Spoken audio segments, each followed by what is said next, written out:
The Spirit's Revenge. Jessica Wright, a skeptical teenager, rolled her eyes as her adventurous best friend, Emerald Lee, rummaged through the attic.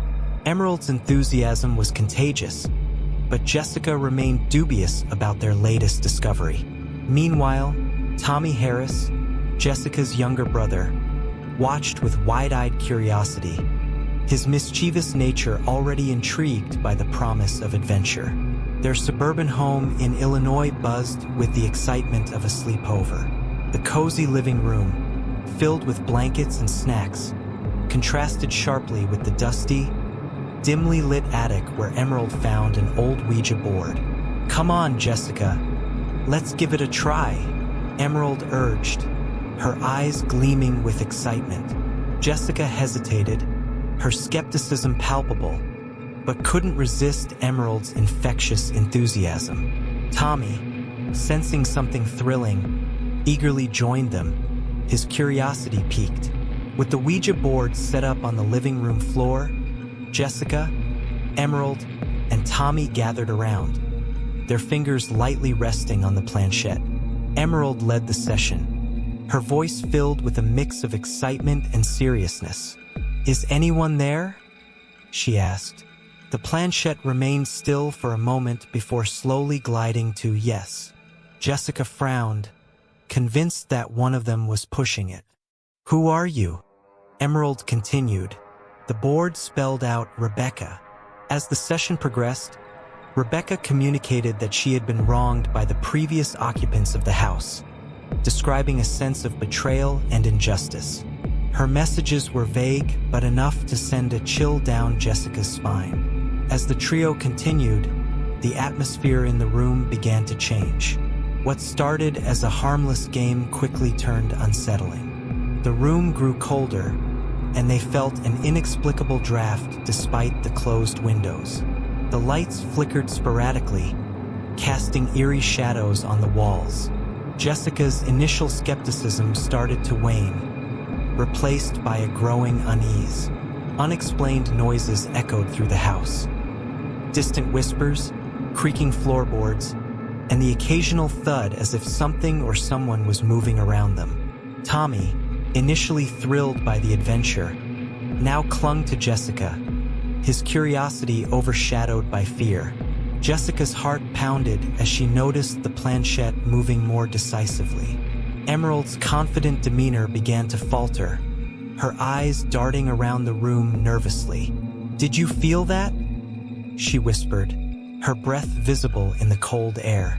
The board continued to spell out messages, each one more disturbing than the last. Rebecca's anger and sorrow seeped through her words, painting a picture of a restless spirit seeking vengeance. The once cozy living room now felt like a portal to another world, one where Rebecca's presence was becoming increasingly powerful and malevolent. As the session wore on, Jessica found it harder to dismiss the occurrences as mere coincidences. The growing sense of dread was palpable, and the realization that they had potentially awakened something dangerous began to sink in. The game had turned into a real-life nightmare, and the trio's excitement had morphed into a collective fear of the unknown spirit they had summoned. As the night wore on, Rebecca's messages through the Ouija board grew darker and more sinister. She revealed the details of her violent death, describing how she had been betrayed and murdered by the previous occupants of the house. Her words were filled with a burning desire for revenge, and the trio felt her anger intensifying. Suddenly, objects in the house began to move on their own. Books flew off the shelves, picture frames fell from the walls, and chairs skidded across the floor. The temperature in the room plummeted, their breaths now visible in the icy air. The once inviting home had transformed into a chilling nightmare. Rebecca's malevolence seemed to focus on Tommy. His curiosity had drawn her attention, and now it felt as though she was fixated on him. The planchette spelled out messages directed at Tommy, warning him to leave the house or face dire consequences. The young boy's face paled as he clung to Jessica, his bravado replaced by sheer terror. The trio's fear escalated as Rebecca's presence grew more oppressive. The spirit's anger manifested physically. Heavy footsteps echoed through the hallways, and doors slammed shut with a deafening force. Jessica and Emerald exchanged panicked glances, realizing they were in over their heads. What had started as a thrilling adventure had turned into a desperate fight for survival. Jessica felt a cold hand brush against her arm, sending a shiver down her spine. Emerald screamed as she was momentarily lifted off the ground and thrown back against the wall. The house seemed to pulse with Rebecca's rage, each heartbeat sending waves of fear crashing over the trio. Desperation set in as they frantically searched for a way to appease the spirit. They tried to end the session, moving the planchette to goodbye, but it wouldn't budge. Rebecca was not done with them yet. The lights flickered violently, casting eerie shadows that danced menacingly around the room. Tommy's cries echoed through the house as he was pulled towards a dark corner, his feet dragging across the floor. Jessica and Emerald grabbed him, trying to pull him back, but the force was too strong. The house shook with the intensity of Rebecca's wrath, the very walls seeming to close in on them. Their terror reached a peak as they realized Rebecca's vengeful spirit was not satisfied with mere fright. She wanted retribution, and Tommy was at the center of her fury. The trio's desperate attempts to escape or placate the spirit seemed futile as Rebecca's power over the house grew stronger by the minute. The air grew thick with an oppressive chill as Rebecca's spirit finally manifested. A spectral figure, twisted and malevolent, emerged from the shadows, her eyes burning with rage. With a terrifying screech, she lunged at Tommy, seizing him with icy, translucent hands. The young boy was dragged toward a hidden crawlspace, his screams piercing the darkness. Jessica and Emerald, hearts pounding, leaped into action. They clawed at the floorboards, their fingers splintering and bleeding as they tried to pull Tommy free. The house trembled with Rebecca's fury, every corner echoing with her wrath. Desperation fueled their efforts, but the spirit's strength was overwhelming. In a final, harrowing moment, Rebecca and Tommy vanished into the crawlspace, the floorboards slamming shut with a resounding thud. Silence fell, broken only by Jessica and Emerald's frantic breaths. They tore at the floorboards in a frenzy, ripping them apart, only to find the crawlspace empty. Tommy was gone. As their cries of despair filled the room, they noticed the Ouija board. The planchette moved on its own, spelling out a chilling message. "You're next." The words glowed ominously in the dim light, a promise of impending doom. Jessica and Emerald, paralyzed by fear and grief, realized the nightmare was far from over. The house, now steeped in an even deeper darkness, waited in silence, ready for its next victims. The cursed artifact. Rachel Perez, a passionate paranormal enthusiast, couldn't contain her excitement as she approached the abandoned house in Louisiana. Accompanying her was Michael Ross, her skeptical boyfriend, who had reluctantly agreed to join the exploration. Loretta Morgan, their friend with a knack for historical research, shared Rachel's enthusiasm, eager to uncover the house's hidden secrets. The house stood ominously against the stormy night, its windows dark and its structure decaying. Thunder rumbled in the distance, and lightning occasionally illuminated the eerie silhouette of the building. The air was thick with the smell of rain and the promise of uncovering something otherworldly. As they stepped inside, the floorboards creaked underfoot, and the walls seemed to whisper with the history of the past. Cobwebs adorned the corners, and old, dust-covered furniture hinted at a time long gone. The atmosphere was heavy with anticipation and a sense of foreboding as the group began their exploration, each room revealing more of the house's creepy, decaying charm. Rachel Perez, a passionate paranormal enthusiast, couldn't contain her excitement as she approached the abandoned house in Louisiana. Accompanying her was Michael Ross, her skeptical boyfriend, who had reluctantly agreed to join the exploration. Loretta Morgan, their friend with a knack for historical research, shared Rachel's enthusiasm, eager to uncover the house's hidden secrets. The house stood ominously against the stormy night, its windows dark and its structure decaying. Thunder rumbled in the distance, and lightning occasionally illuminated the eerie silhouette of the building. The air was thick with the smell of rain and the promise of uncovering something otherworldly. As they stepped inside, the floorboards creaked underfoot, and the walls seemed to whisper with the history of the past.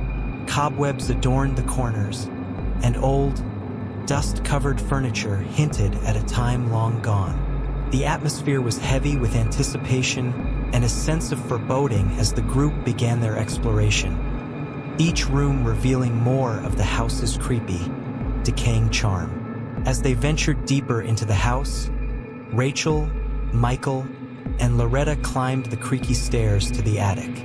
The room was filled with old trunks, forgotten furniture, and layers of dust. Loretta's eyes lit up when she spotted a peculiar wooden box in the corner. Inside, they found an antique Ouija board, its design intricate and almost mesmerizing. The symbols and craftsmanship intrigued Loretta, who couldn't help but admire its aged beauty. Rachel's excitement was palpable. "We have to try it," she urged, her eyes gleaming with anticipation. Michael sighed, crossing his arms. "Really? You believe in this stuff?" he asked, skepticism dripping from his words. Loretta, though intrigued, approached the idea with cautious curiosity. "It's worth a shot, right? Let's see what we can uncover," she said, trying to balance Rachel's enthusiasm and Michael's doubts. They gathered around the Ouija board, placing it on an old table under the flickering light of a single bulb. Rachel led the session, her hands steady as she placed her fingers on the planchette. "Is anyone there?" she asked, her voice breaking the silence. For a moment, nothing happened. Then, slowly, the planchette began to move, spelling out, "Yes." Michael's eyebrows shot up in surprise, while Loretta leaned in, fascinated. "Who are you?" Rachel continued. The planchette spelled out Henry. The spirit's presence felt stronger, and Rachel pressed on.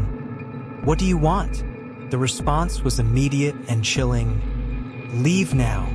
Despite the warning, Rachel's curiosity was insatiable. "Why should we leave?" she asked, her voice tinged with excitement. The planchette moved more rapidly, almost forcefully, spelling out cryptic and urgent messages about danger and a curse. The atmosphere around them began to change. Eerie whispers filled the air, as if unseen voices were murmuring all around them. Unexplained cold spots appeared, sending shivers down their spines. Michael, now visibly uneasy, glanced around the attic. "Maybe we should stop," he suggested, but Rachel was too absorbed to heed his warning. Loretta, feeling a growing sense of dread, hesitated. "Rachel, maybe Michael's right. This doesn't feel safe," she said, her cautious nature taking over. But Rachel, driven by the thrill of discovery, continued to question the spirit, ignoring the growing sense of unease. As the session progressed, the house itself seemed to respond to their intrusion, the whispers growing louder and the cold spots more frequent. The once adventurous exploration had turned into a haunting encounter, and the group's initial curiosity was quickly being overshadowed by a creeping fear that something was very wrong. The Ouija board's planchette moved erratically, spelling out cryptic and increasingly threatening messages.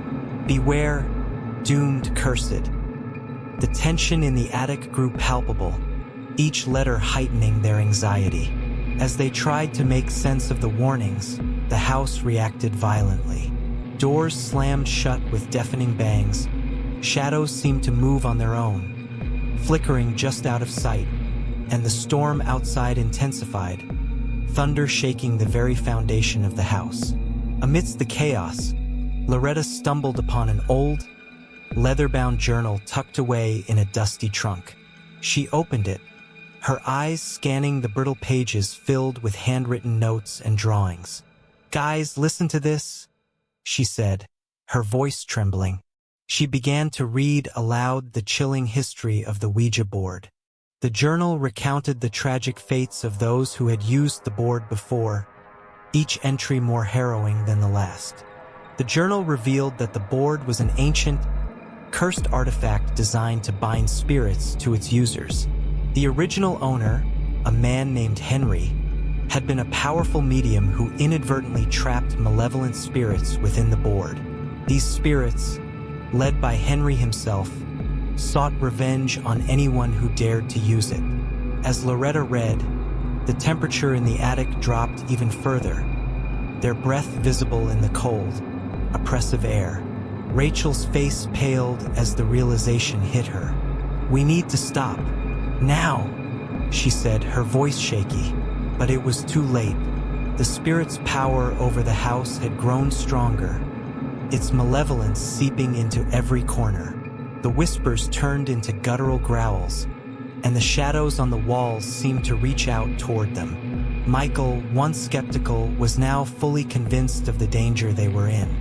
"We have to get out of here," he shouted, trying to pry open the attic door, but it wouldn't budge.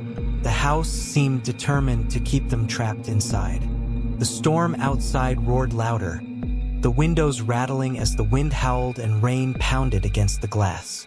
The planchette on the Ouija board moved again, this time without their touch, spelling out a final, terrifying message.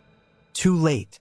The group, now fully aware of the grave danger they were in, felt the oppressive weight of the curse pressing down on them. The house was no longer just a setting for their exploration. It had become a malevolent entity, intent on claiming them as its next victims. Desperation set in as they realized the full extent of their situation. The spirit's power was growing, and their chances of escape were dwindling. The journal in Loretta's hands seemed to burn with a cold fire, its revelations sealing their fate. The house creaked and groaned around them, a living, breathing manifestation of the curse they had unwittingly unleashed. In a desperate bid to end the nightmare, the group huddled around the Ouija board, frantically trying to move the planchette to goodbye, but the spirit's grip was unrelenting. The board resisted, and the atmosphere grew even more oppressive. Suddenly, Michael's body convulsed, his eyes turning an unnatural, pitch black. When he spoke, his voice was a deep, guttural growl. "You will all suffer," the spirit declared through him. Michael, now possessed by the malevolent spirit, lunged at Rachel and Loretta with terrifying strength. He threw Rachel across the room, her body crashing into the old furniture. Loretta screamed as she tried to fend off his attacks, but his supernatural power was overwhelming. The spirit's malevolence radiated from him, filling the attic with an aura of pure evil. Summoning all their courage, Rachel and Loretta managed to dodge Michael's relentless assault and made a break for the door. They fought against the house's attempts to hold them back, tearing through the oppressive darkness and escaping into the storm outside. The wind and rain lashed at them, but their fear drove them forward. As they reached the edge of the property, they found an invisible barrier preventing their escape. The spirit's curse bound them to the grounds of the haunted house. Behind them, the possessed Michael emerged from the house, his dark eyes fixed on them with a predatory gaze. They ran through the storm, their terror palpable, knowing they were being hunted. The final scene shows Rachel and Loretta, soaked and desperate, glancing back at the house. It loomed ominously against the stormy sky, a dark silhouette. Michael, under the spirit's control, stalked them through the grounds, ensuring they could never truly escape. The spirit's curse had claimed them, binding them to the sinister grip of the haunted house forever. The unseen entity, Carly Peterson, a college student with a keen interest in the supernatural, eagerly arrived at the remote cabin in the woods of Washington State. Accompanying her was Ethan Wallace, her practical and protective boyfriend, and Skyla Hayes, her superstitious friend who was wary of anything related to the paranormal. The cabin, nestled deep in the forest, exuded rustic charm and seclusion, a perfect getaway from their hectic lives. Excited about their weekend retreat, the trio explored the cabin, admiring its quaint decor and cozy atmosphere. Their exploration led them to the attic, where they stumbled upon an old, dusty Ouija board hidden in a corner. Carly's eyes lit up with intrigue, while Ethan remained skeptical and Skyla felt a sense of unease. Unbeknownst to them, their discovery would soon turn their idyllic escape into a harrowing nightmare. Despite Skyla's protests, Carly and Ethan decided to use the Ouija board for fun. They set it up in the living room, the dim light from the fireplace casting eerie shadows around them. Carly, her excitement palpable, placed her fingers on the planchette, urging Ethan and a reluctant Skyla to do the same. They began the session, and soon, the planchette moved, spelling out the name Evie. The spirit introduced herself as harmless and friendly, with initial messages that were benign and lighthearted. Skyla remained uneasy, her skepticism and discomfort growing with each question. "This isn't right," she murmured, glancing around nervously. Carly, on the other hand, was fascinated, asking more questions and drawing out responses from Evie. Ethan, though still skeptical, humored Carly, dismissing Skyla's concerns. As the night wore on, Evie's messages began to change. They grew more cryptic and unsettling, hinting at a hidden presence. "Not alone," "beware," and "danger" were spelled out, sending chills down Carly's spine.